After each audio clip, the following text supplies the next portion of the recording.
I don't know where the words came from, but I do now. But the words were, "Dear God, I can't live like this anymore. What would you have me do?"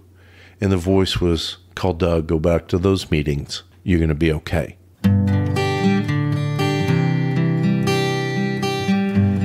Well, hello, friends of Bill W. and other friends. You have landed on Sober Speak. My name is John M. I am an alcoholic, and we are glad you're all here, especially newcomers. Newcomers, that is, both to recovery as a whole and newcomers to this podcast. Sober Speak is a podcast about recovery centered around the 12 steps of Alcoholics Anonymous. My job here on Sober Speak is simple. My job is to provide a platform to the amazing stories of recovery all around us. Consider Sober Speak, if you will, your meeting between meetings. Please remember, we do not speak for AA or any 12-step community. We represent only ourselves. We are here to share our experience, strength, and hope with those who wish to come along for the ride. Take what you want and leave the rest at the curb for the trash man to pick up. From Studio A, deep in the heart of Texas, that was the voice of Mr. Tim F. that you heard one more time on this here episode number 244, and you will be hearing much more from him in just a moment. But first things first, this episode is being brought to you by Ryan and Judy and Lou and Joshua and Jason and Audrey and Mary Lynn and Laura. Do you know what Ryan and Judy and Lou and Joshua and Jason and Audrey and Mary Lynn and Laura did to deserve such recognition? Well, they went to our little website, soberspeak.com, clicked on the little yellow donate tab, and they made a contribution. So thank you so much, Ryan and Judy and Lou and Joshua and Jason and Audrey and Mary Lynn and Laura. This episode is coming right out to youans. All right, we're going to get right into the episode today.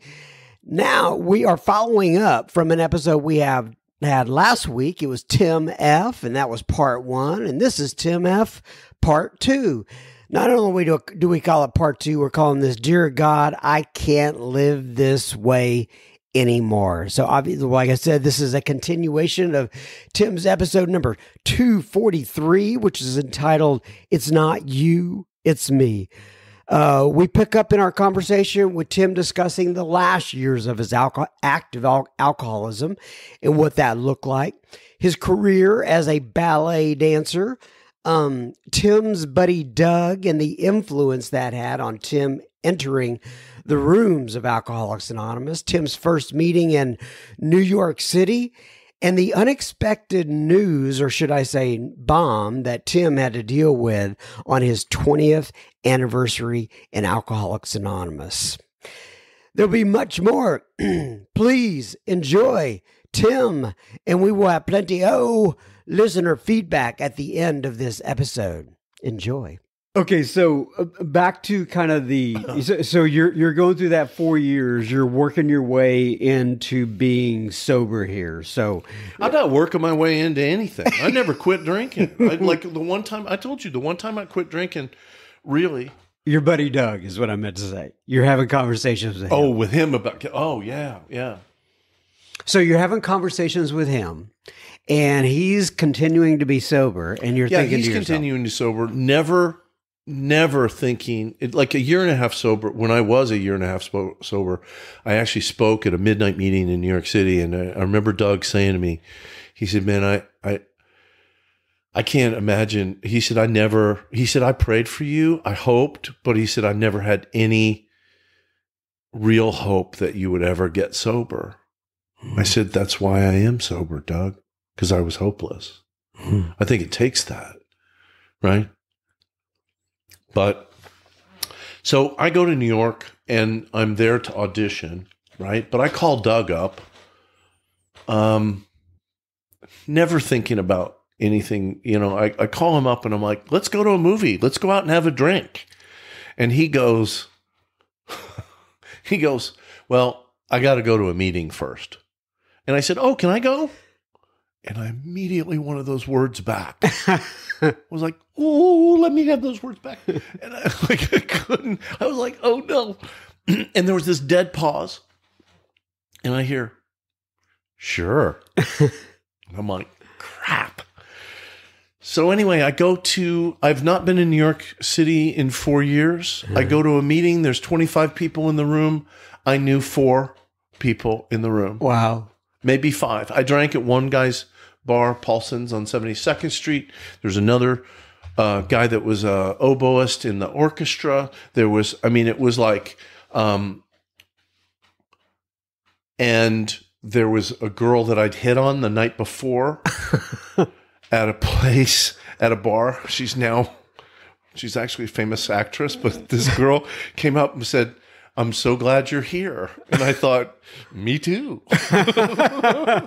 She didn't mean it exactly like I thought she did. But I sat there in the meeting and I heard great things for Doug.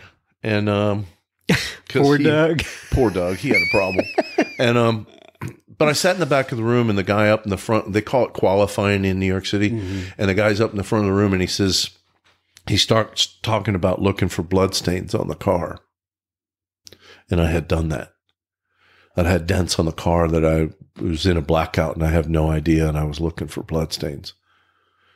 Well, the first couple of days, first few weeks sober, I remember looking out my window, waiting for the cops to show up because I didn't know what I had done a couple of evenings. And I, scared the hell out of me.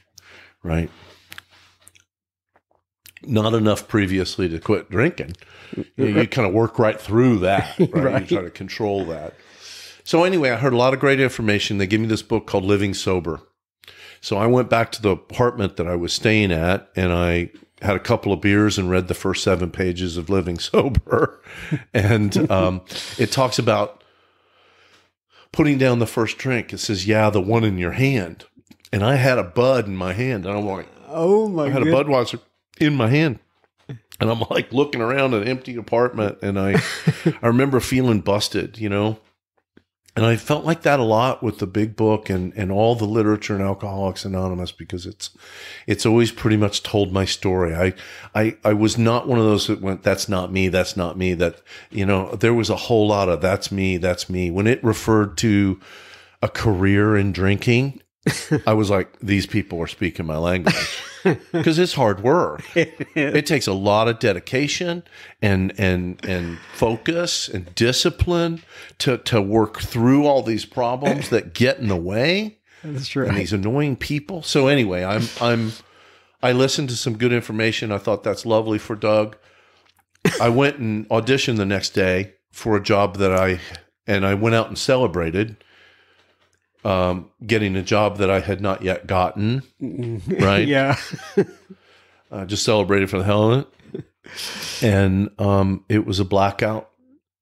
And it was exactly the way I was 4 years before in New York City. So it was one of those moments of clarity that I came to and I said, it's 4 years later. I've been trying to work on this and I'm doing the exact same thing with the exact same results. And I saw the end of the movie. Yeah. The gig was up. And I remember I was not a praying guy, but I crawled out from underneath this coffee table and I was on my knees, which was a good place for me. And I just said, dear God, I can't live like this anymore. And the big book describes it as that jumping off place. I couldn't live with drinking and I couldn't live without it. And I just said, I don't know where the words came from, but I do now. But the words were, dear God, I can't live like this anymore. What would you have me do? And the voice was, call Doug, go back to those meetings. You're going to be okay. And it was a still, quiet voice. And I have to say that I believe that's where grace lives. In that moment of petition and that moment, there was a moment where I was given the strength that I didn't have at any other time in my life. Had I waited 30 seconds, I would not be here talking to you guys. I had that voice say to me at 2:00 in the morning, 6 deep at the bar, Cafe Central in New York City, which was kind of an icon bar. Like, I remember standing there and that voice going, "Go home. What are you doing here? You have rehearsal tomorrow." And it wasn't a mean voice. It was a still, quiet, loving voice. And I think my whole sobriety has been about removing enough of my ego and all the things that block me from God to be able to get back to hear that voice on a daily basis, walking around. I think that's really, I've never really said that out loud, but that's really what I like in that moment. I knew it was God. I knew it was God, and it was not outside of me. And that in sobriety has taken a long time to get to. That's another whole discussion about the idea of praying out or praying from within, and talking to that piece of God that's within you, deep down within us, deep down inside. All of us had the concept of God, right? Like they talk about that a lot in the book. There's a lot of references to that in the books, in the literature. So I don't know, where was I? So I went to the meeting, and I said, "I'm Tim. I'm an alcoholic." And you heard Doug's neck snap, because he was like, "Holy mackerel," you know? And I remember he asked me, what's your sobriety date? And I said, "What is a sobriety date? What are you talking about?" I'm like, what is sobriety? I mean, I've heard that term at some point, maybe in my life, but I'm like, I don't have any idea what the hell you're talking about. And he said, "What day are you going to claim as your first day sober?" And I said, "March 11th. And he said, "Tim, that's the most important day of your life. That's a day worth fighting for." I've never forgotten that. Never forgotten that. Because there's been moments where I had to fight for it. There will come a time when you have no defense. The only thing between me and a drink has been God. Right? And I have no idea why I'm lucky enough to be here now, having a conversation in Frisco, Texas, 36 years sober. I wasn't supposed to live past, I didn't think I was making it past 25, but I was certainly not making it past 30. That's not an exaggeration. It's truly the way I drank and my lifestyle. I lived through the AIDS epidemic. I lived through a whole bunch of different things that people didn't make it through. I have friends that didn't make it, right? And somehow, So, let me say one more thing. Yeah. I was 7 years sober when my mother died. I was still the insanity clause.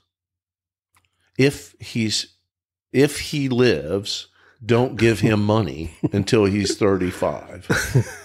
True story. Wow. Yeah. The insanity. That's how much my mom, Oh, and by the way, when I left and I went back to Oklahoma, because I had been living with my mom as any self-respecting alcoholic, right, at 28 years old, right? So I get in the car and my mom's picking me up at the airport, and I'm like, "So I went to Alcoholics Anonymous." And my mom, looking straight forward, went, "Good." Like, never even looked at me. She was like, "Whatever." Do you know what I mean? Yeah, whatever. Yeah. Wasn't real impressed. They're impressed by our actions. No. And like, I'd love to say that she, she didn't see much difference for a long time. You know what I mean? But I don't know. It was an interesting time, early sobriety, because 93 days sober, I did get that job, right? And I move out to San Francisco. So I'm now in pretty prestigious job. I've been hired as a soloist in San Francisco Bow. I later became a principal, and I'm like, 93 days sober. And I swear to God, there were times where I was dancing, and I could swear I'd never done whatever I was doing ever before, because it was like I was experiencing everything for the first time. Early sobriety. I'm grateful for the people. I got involved with ICIPA, which is an international convention, helped bring the convention out to California, ran around with a pack of us, because you would go to different meetings. I helped start a meeting out there, a young people's meeting on Thursday night that still happens on Van Ness. This many years later, right? Grateful for that pack. A lot of that pack is sober, some are dead. But there's a few of us that are still sober. So I've known you for a while, like we talked about, and I remember a time when we first met, and I think you were going through a rough time in that period, and I think you were around 20 years or so sober at the moment, at that time. Can you kind of walk us through that period? I mean, you've been sober for 36 years, right? Yeah, there's been a couple of bumps in the road. Right. Right. Yes. That's a pretty significant one. I've had a few, but that was a pretty good opportunity for learning. So what had happened was I ended up retiring, and I went into doing some acting. I was in a theater company out there, and I did that for a period of time. Out there? In LA. I left San Francisco, moved to LA. And then at a certain point, I had a Pilates business, actually, and a private training. So it was like trainer to the stars kind of a deal, like go out to the Malibu colony and work at, 4 different places. And, it was whatever. And there's a lot of stories in that, right? And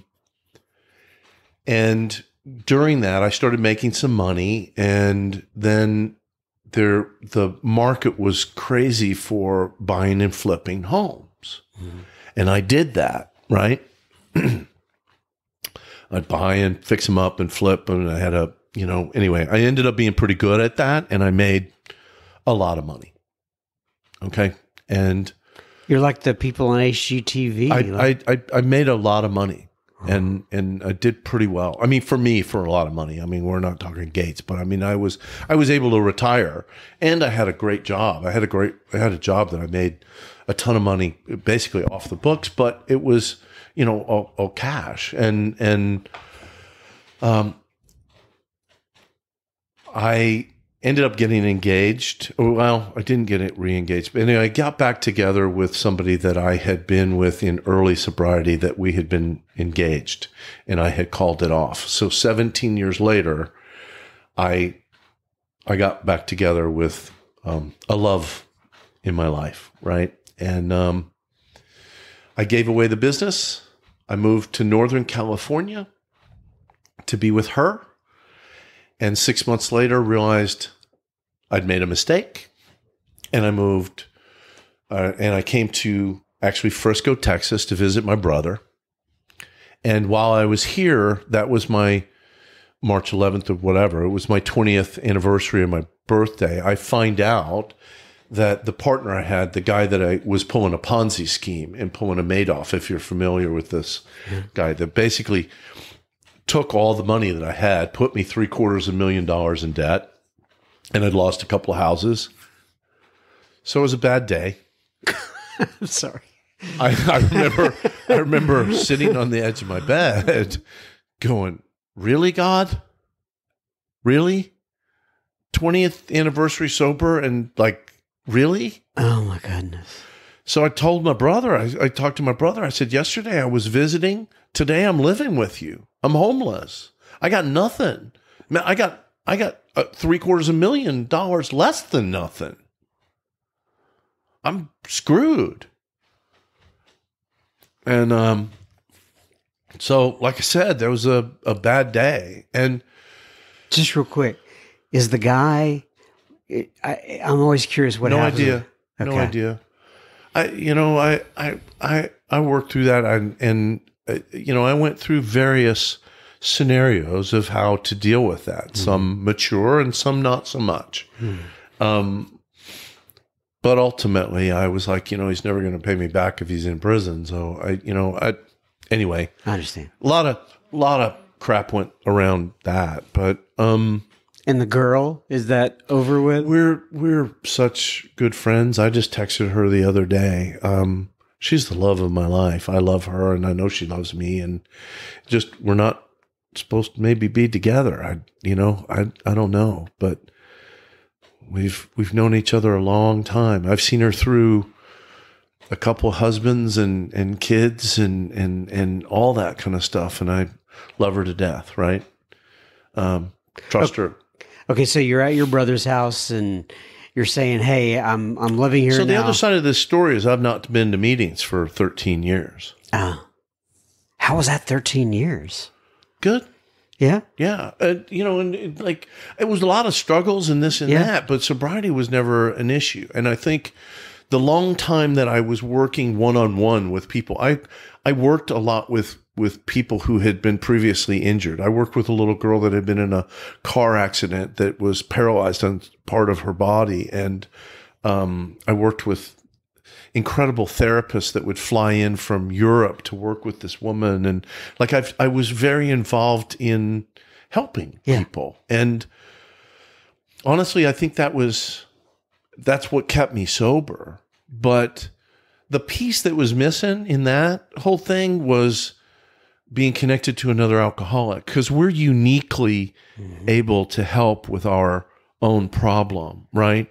And that is so integral to getting to a place where we feel that 7th step prayer where we're whole and complete. Because I remember reading that 7th step prayer and I'm thinking, yeah, that's not going to happen. Right?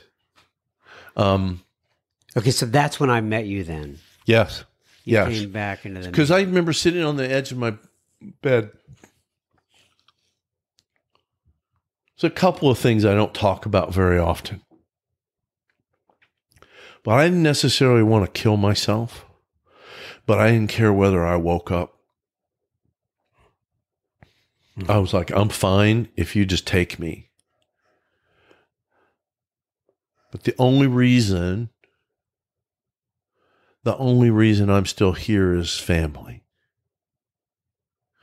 Not my AA family, my real family, because I couldn't do it to them to end my life. Do you understand what I mean? I do. I remember being pissed at God for that one. Like, you made me love my brother so much. I can't get out of this pain. I gotta sit through this for some reason, right? So you deal with like the anger at God and all that kind of stuff. What I'm going through now is a whole different kind of surrender. Surrender is a real interesting topic for another time as well. But I mean, so that was going on. But I remember sitting there going, the only thing I have right now is my sobriety, and I don't own that. That's as a result of a reliance on something else. I only have my sobriety if I'm willing to give it away. So in a very short time, I had like 22 sponsees. I started going back to, I felt like I was, the character in Peanuts, the dust cloud, yeah. Right? Like I felt like that guy walking into meetings. I had this like dark cloud around me. I was like, oh, there's Tim. Like, right? And I honestly, I was so broken, man. I was just like, but the interesting thing is, God puts you in a place with those things that happen to you suddenly have value. that people that wouldn't listen to you previously now take stock in what you say because it has value, because you're talking about from true experience. It's like you just went through this and you didn't drink, right? Short little diversion. When I first got sober and I was out in San Francisco, I was working with this sponsor I was working with this guy, and they had meetings for every different kind of thing, right? So they had gay meetings. And he said, I want you to start going to gay meetings. I said, did I mention I was in a ballet company? Right? You know what I mean? It's like, it's not exactly like, this is not an issue for me. I don't really, and he goes, no. It's not because of that. He said, I want you to go. And I was like, okay, fine. Ironically, it was great because they were late in the evening. It was perfect. It was right after rehearsal. What started to happen was I would see somebody that was 30 days sober find out they had AIDS, which at that time was a death sentence. So there was somebody with 30 days of sobriety just grateful for being sober and able to talk to their family about being sober. And you know what I mean? And I lost friends, but it was like, it's that shared experience. It's that idea that we can go through anything and stay sober. Because I was seeing people go through stuff that I thought, man, if I had like that was happening to me, I'd drink for sure. It was the strongest people in the world. I was like, where do you get that strength from? The answer was simple, right? It was God. But we will see how our experience will benefit others, right? Like the worst possible thing that could possibly happen, right? I mean, I wouldn't wish some of the things that have happened to me in sobriety. If I had an enemy, I wouldn't wish them on them. I wouldn't. But I wouldn't change who I am based on the fact that I went through all that. Because when so I worked on that for a period of time, right? And then the coming back, right? And working with sponsees, working the steps myself, going through all this stuff. About 2 years later, right? About 22 years sober, I guess. My buddy Scott was my first sponsee, calls me up and says, I'm paying for a ticket for you because I was still broke. And he was going to pay for a ticket to go out to California. So I go out to California, see my buddy Scott. He's got a BMW motorcycle. I rent one. We go up Highway 1. We had just a great time. It's wonderful. So we're out sitting outside his patio and we're barbecuing. And you have to understand this guy's like the cranky contractor, right? I mean, he's like gruff, like whatever. And he looks over and he goes, how's your spiritual life? And I'm like, who are you? And I said, Scott, I'm pretty good. I said, I've come back. I said, I feel pretty good. I said, but there feels like there's a piece missing. I don't know what it is. You know me better than anyone in the world. I trust you. You know everything about me. And I feel like there's a piece missing. Can you tell me what it is? And he goes, greed. I said, did you want to think about that? Maybe pray about it, meditate, get back to me? He goes, no, I've been trying to tell you for 2 years and you didn't hear me. Mm. So I had to learn that's where I learned how I got the ball rolling. Because it was a whole idea of like, when I get there, then I'm going to be okay. When I get this, then I'm going to be okay. Mm-hmm. If I have enough money, then I'm okay. Well, if I have her, I'm okay, right? Mm-hmm. My first sponsor always said, Tim, you're always okay. Your job is to know it. Mm-hmm. You got to start from okay. That's why it's be still and know that I'm God. Don't start from the fear-based place. That's where I get the ball rolling all the time without realizing it. Wow. So me just add that because I think it's really important that I didn't just have one sponsor. I have a posse of people. I have a group of people that know everything about me in my life. Somebody that has my best interest at heart that's not me. That can tell me what's going on with me. Yeah. Because I don't see it. We've talked about this before. I always use the Highlight magazine that was in every dentist's office. And there's that little picture in the back, that drawing that has the goose and the duck and the goat and the horse. And it's like you can never find the frickin' duck until you find the duck, and then you can't unsee the duck. That's right. And that's the way it is if you've done a 4-step, or you know what I mean? Like suddenly the next 6 months, you're like, all you see is those glaring defects of character, right? That's right. But we don't see them until we see them. And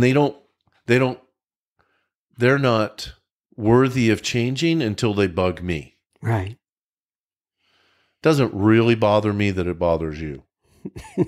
I can get over that. Right? Rather You're quickly. laughing because it's like, it's true. It's like, I'm sorry you feel that way. That was one I learned early on as a weapon, right? And I used it as a weapon, that I didn't have to change my behavior. Your feelings are your feelings. I'm not responsible for your feelings. But I used it in the wrong way. So you have a lot of people out there in the land right now listening to this. Some are kind of on the edge of sobriety. Some are, I guess sober curious, if you will. It's a big word nowadays. Others they've been struggling to in and out of the program, whatever the case may be. If you could wrap this up by just kind of sharing your experience, strength, and hope with your attitude or your thoughts regarding recovery. Most people listening to this are alcoholics, but there are others who are Al-Anons and overeaters and the whole 9 yards. So what would you what would be your parting thoughts, if you will? Wow. I wish you'd asked me that earlier.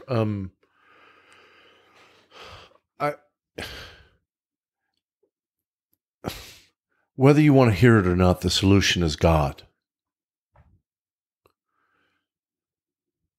But that doesn't have to be the image or the feeling that you have right now. And I think that the God that I have in my life today, I'm seeing it in the rearview mirror.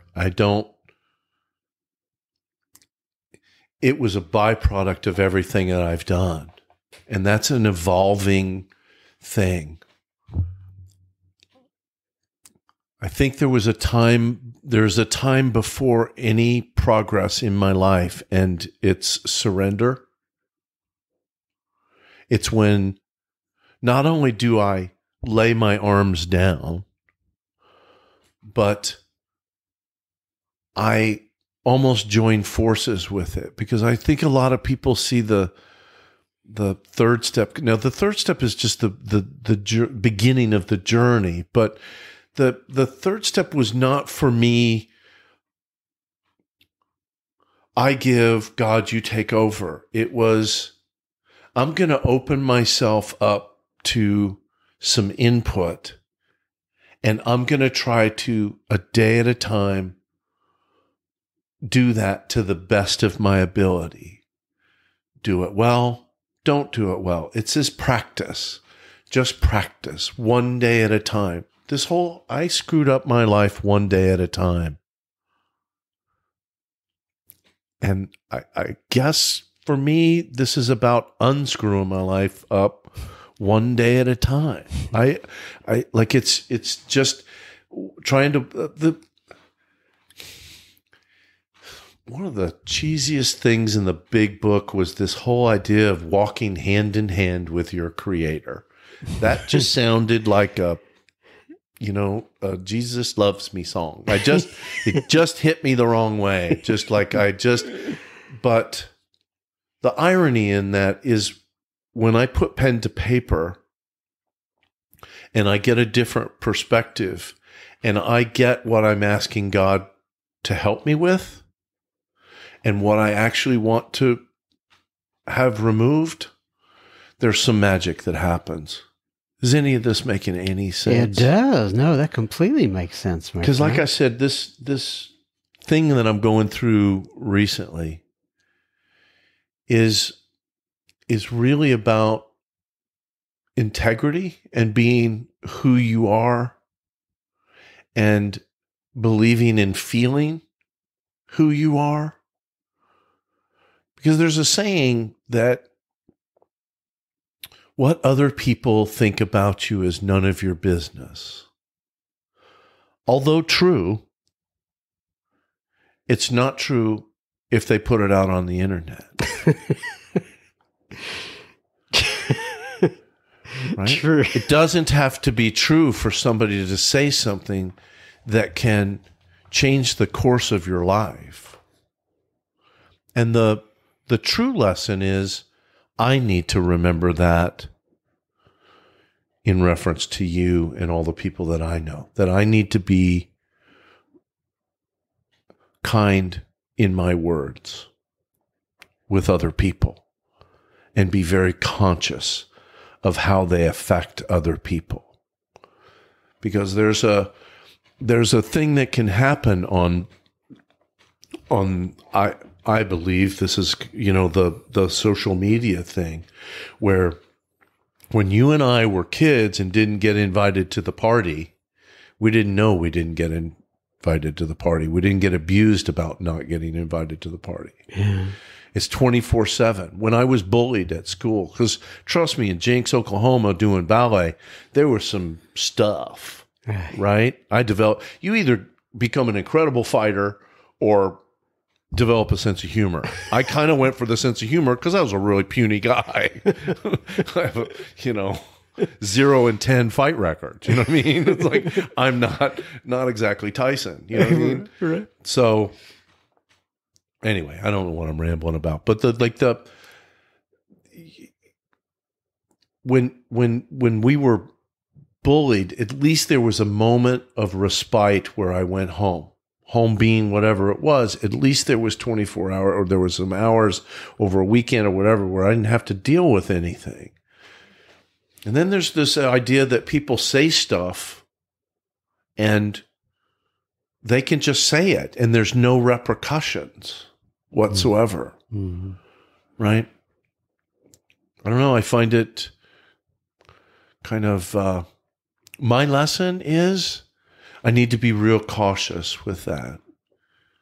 Mm-hmm. And in speaking in podcasts, Mm-hmm. we prayed beforehand, and I pray to God this helps that one person that hears something that goes, this is possible. And you asked me that, and I'll shut up after this, I promise. But the one thing is, if you're sitting there thinking, this is never going to happen to me, my life is over, this is just awful, you actually might be in the winning spot. Right. Because from there, it's only up. Right. You've got a chance, right?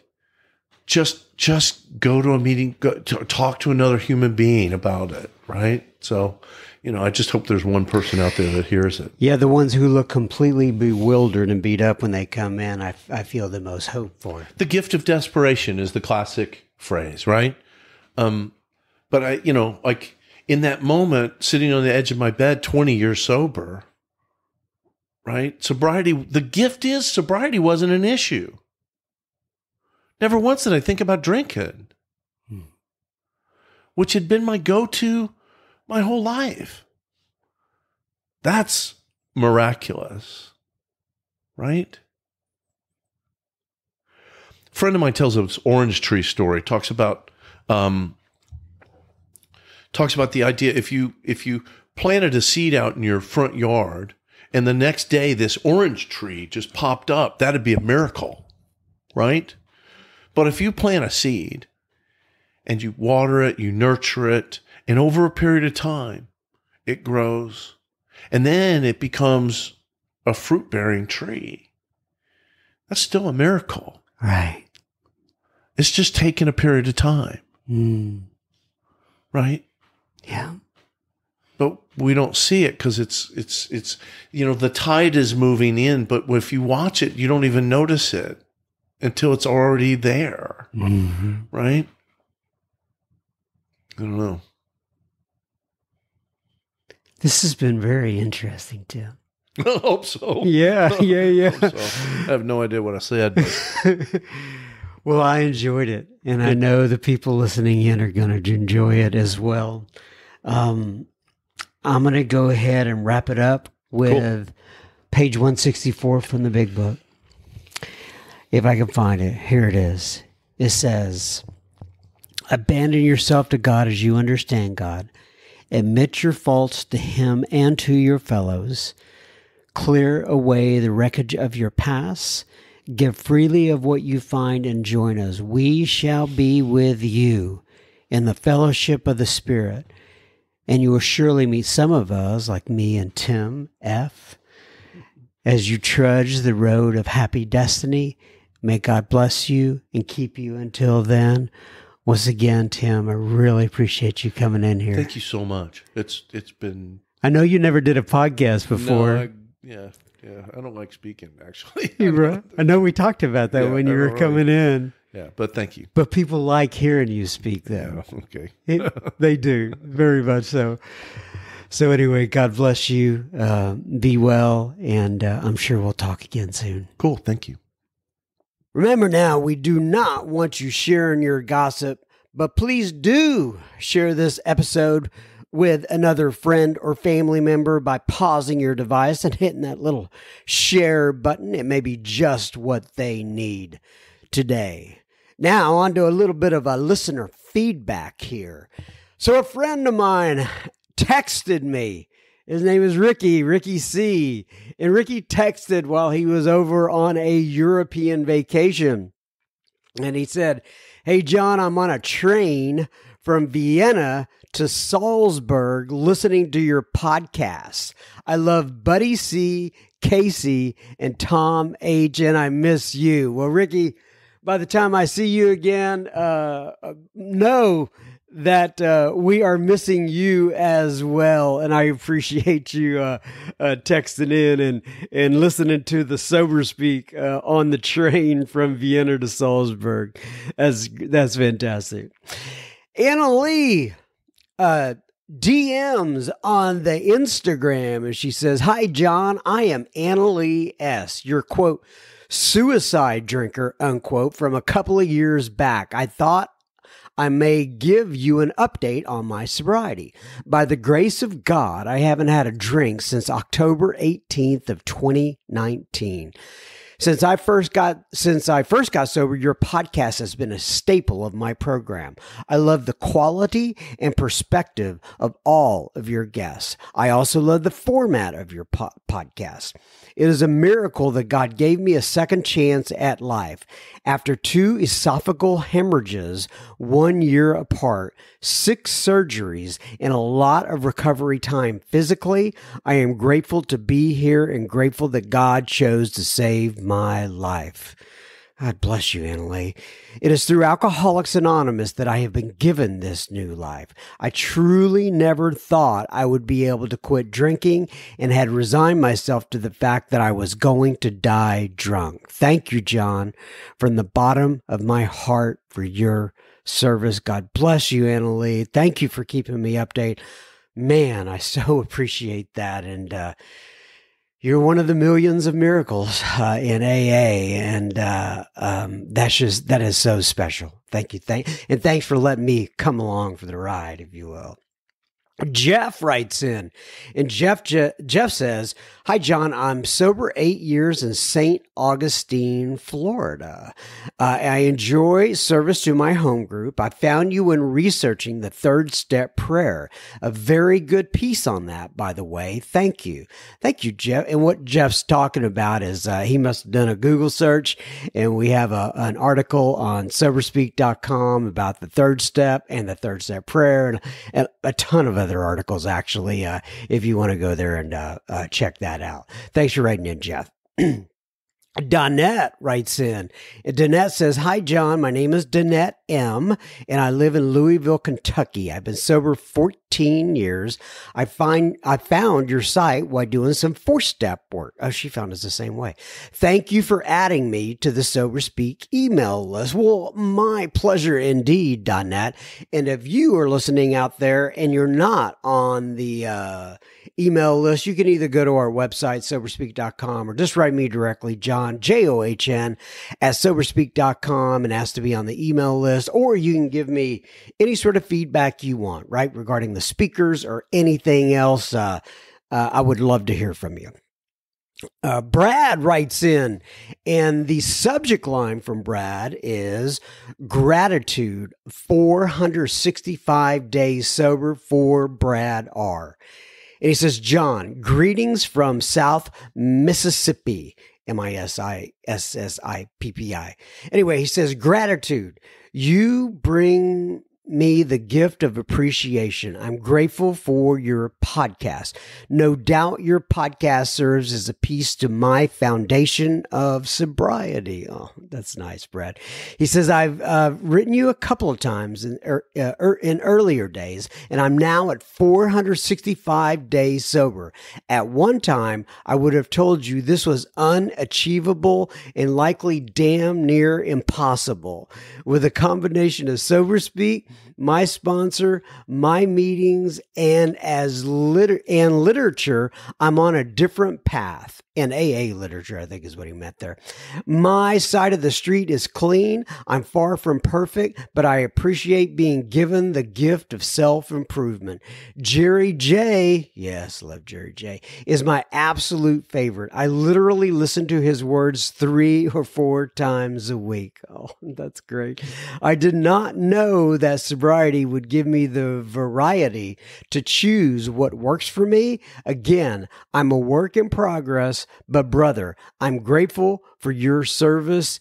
Add me to your list of those that you've helped. Thank you, John, Brad R." That's really cool, Brad. And congratulations on your, hopefully by the time you hear this, it's probably going to be more than 465 days sober. But anyway, God bless you and congrats on your sobriety. Ryan writes in, and Ryan says, "John, I just started listening. I started listening to Sober Speak on plane rides. I would download the speakers and listen to them. I love the big book focus guys and gals, or the Woodstock style speakers who talk on the steps. Thank you so much for your service. It is truly making a difference. Ryan K. in Bowling Green, Kentucky." Yeah, I know what you're talking. I can relate to that. Downloading episodes to listen to on the plane. I completely get that, Ryan, and I'm glad that we can provide that service to those who need it. Stacy writes in, and Stacy says, "Hi, John. I am a heroin, meth, alcoholic. My sobriety date is July 10th of 2021. Wow. Still can't believe I'm sober. I was addicted to opiates for 25 plus years. What a miracle." That is, Stacy. That is fantastic. She says, "I'm so thankful I found your podcast. Your podcast has got me through my next meeting, got me through to my next meeting on so many occasions. I sat in my car with tears streaming down my face while listening to Chris M. share his experience, asking God to show him a sign, any sign, not to pull that trigger. I know that pain." And she's talking about Chris M. I think it was episode 5, right? It was back at the beginning. And Chris M's a great guy. And thank you for writing that, Stacy. She also says, "I could listen to David G. talk for hours upon hours. He's such a great speaker. I want what he has." Well, I have to agree with you there. I got to get David and I have been going back and forth to try to get him over here. You know, either he's traveling or I'm traveling or we don't have time or whatever. But we should quit making excuses because we live within like 2 miles of each other. So anyway, we'll get together with David, get him recorded again soon. She says, Stacy says, my favorite speaker was Samara. I've listened to her story 3 times. So you're going back in the archives there, Stacy, and I love it. And by the way, she's talking about the name there in case you missed it and you want to search it up as Samara. S-U-M as in Mary, E-R-A, Samara. Just go to our website or just search Samara and Sober Speak and it'll come up. Anyway, she says, I'm a newcomer and I still haven't experienced the 12-step in regards to me helping another alcoholic, but I can certainly tell that you, Samara, David G., Chris M., Renee E., and countless others have helped me. She says, do you ever tell your story? Yeah, I tell my story, done a lot of it here locally. And excuse me. And once again, I have something on my desktop. Basically, I just have to record it, but I always edit everybody else's first and I just keep forgetting to do it. But, eventually I'll get that thing out anyway, or I'll just let somebody interview me. We'll see how it goes. Anyway, she says, John, I found myself struggling for so many reasons. 1, I needed a new sponsor, and believe it or not, your podcast helped me to come to that conclusion. I was going to meetings, but my sponsor didn't work out of the book, and steps were very lackadaisical. I've always loved podcasts, but my go-to was true crime. I found Sober Speak, and now that's all I listen to. She says, I love the step study worksheets. Once again, she's talking about what's on the website. We have, if you go there, it says Sober Resources, and you can see it there. And she says, please keep up the fantastic work. Thanks for all your hard work. Stacy T. Well, God bless you, Stacy T. Sounds like you're on the right path, and you're on fire, and I'm so glad for you. Dan writes in, and so I sent out on my email list, I sent out a step 10 and 11 a guide for people to, it basically is a combination of 84, 85, 86, 87, and the questions that we need to ask ourselves at the beginning of the day, during the day, at the end of the day, and so forth. Okay.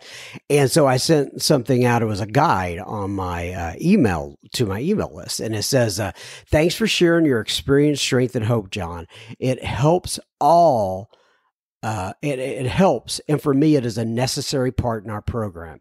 Even though I fit the mold of the 60 to 100 professional men whose experience was shared in the Big Book, I have found that all subsequent AA literature, in which now millions of recovering alcoholics share their experience, is necessary for my continuing sobriety. The 12 and 12 I found in particular helpful in my early sobriety. As you know, the wonderful, quote, spiritual axiom, unquote, in the chapter on step 10 and the 12 and 12 has helped many. It says, every time we are disturbed, no matter what the cause, there is something wrong with us. I didn't like that when I first read it, but later came to realize that by reflecting on the lessons of Marcus Aurelius, I'm sorry, I'm probably not pronouncing that right, serenity prayer, that is the quote, axiom, is an expression of freedom. What I focus on and what I can do and leave to the rest is the greater power. I can do better. I can better do when the creation was, when creation created for me. I also appreciate in the chapter step 4 when it was written, our sponsors came to the rescue, unquote, i.e. Bill Wilson going further than step 4 described in the Big Book that he drafted. The sponsor points out to the newcomer and has some assets which can be noted along with his liabilities. The 12 and 12 says, reinforcing Bill's stated belief that the fourth step in inventory is a balance sheet, just like a business inventory. Then later, In Bill's last legacy to us, the 12 concepts, he states that we need to focus more on our assets as we go forward than on our liabilities. Progress rather than perfection. We are not saints. Unquote. The longer I live, the more I appreciate the total program of AA that was given to us, and we are tasked with the advancing and broadening to people far beyond the 60 to 100 men who shared in the big book and what worked for them in the beginning. So thanks for your contribution. Dan, sobriety date, the 8th of December, 1976 in Washington, D.C. Thank you, Dan. I appreciate that commentary there. All right. No, this is not. Brittany writes in and she says, "Hi, John. I live in Reno, Nevada. My sobriety date is January... Excuse me. My sobriety date is January 20. By the way, let me just go ahead and say this. All right. Some of you who listen to this on a consistent basis may have noticed that my voice is a little off. It was off on the front end and it's off here on the back end of this particular episode. The reason that it's off, and I just didn't want to say this up at the top of the program for whatever reason, is moi has contracted I don't know if you all have heard of this or not. It's not very much talked about. It's a very rare illness. It's called COVID. It's just recently started to get a little traction in the press. But anyway, I contracted COVID, but I am obsessive compulsive about getting these particular episodes out. And so I'm doing this and I've only coughed a few times, which is actually quite amazing. But I'll have my big coughing fit after I actually stop the recording button here. But anyway, thanks for bearing with me and my voice. So anyway, Brittany writes in. She says, "Hi, John. I live in Reno, Nevada. My sobriety date is January 26th of 2022. I grew up in a Pentecostal Black Jamaican household, going to church every Sunday and Wednesday until I moved out of the house at age 18. That sounds interesting, Brittany. I actually would have liked to gone to that Pentecostal church there because it sounds to me like it'd be very lively. Nonetheless, and in college, academics weren't my my first drink when I was 17 years old, and it was a Coors Light. My drinking, quote, career, unquote, kicked off when I was 19. So cool, though. So actually uncool, I guess, that we refer to our drinking as, quote, careers. So weird, isn't it? Anyway, my drinking career kicked off when I was 19. In college, academics weren't my strong suit. Weren't my strong suit, but drinking was. She says, "I usually drank beer and rum." Now that sounds very Jamaican. I've been down to Jamaica many times, and they always try to hand me a red stripe. And there's plenty of rum hanging out throughout the entire country. So you have continued that tradition. Anyway, she says, "I quickly found out that the sugar with the rum gave me the worst hangovers. And so I switched to whiskey. It became my drink of choice for the remainder of my career." She says, "I drank in bliss and joy for about 3 out of my 6-year stint. However, many problems came to surface, such as trips to jails and mental institutions. I lost all hope in myself and this life. My pre-existing mental diagnosis as well my pre-existing mental diagnosis as well as suicidal ideations intensified me with drinking alcoholic. I was sure I was going to die. I found hope in Alcoholics Anonymous.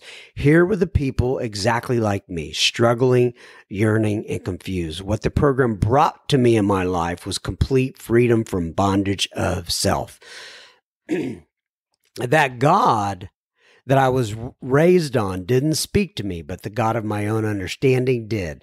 AA blessed me with many of its promises, and I'm forever embedded to the 12 steps and 12 traditions and the fellowship.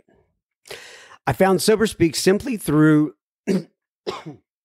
excuse me, a Google search. I don't know. Maybe she did a Gurgle search. Who knows? I also resonate with a lot of the women you share in your podcast. I believe that women building up women, especially, I believe in women building up women, especially in these trying times.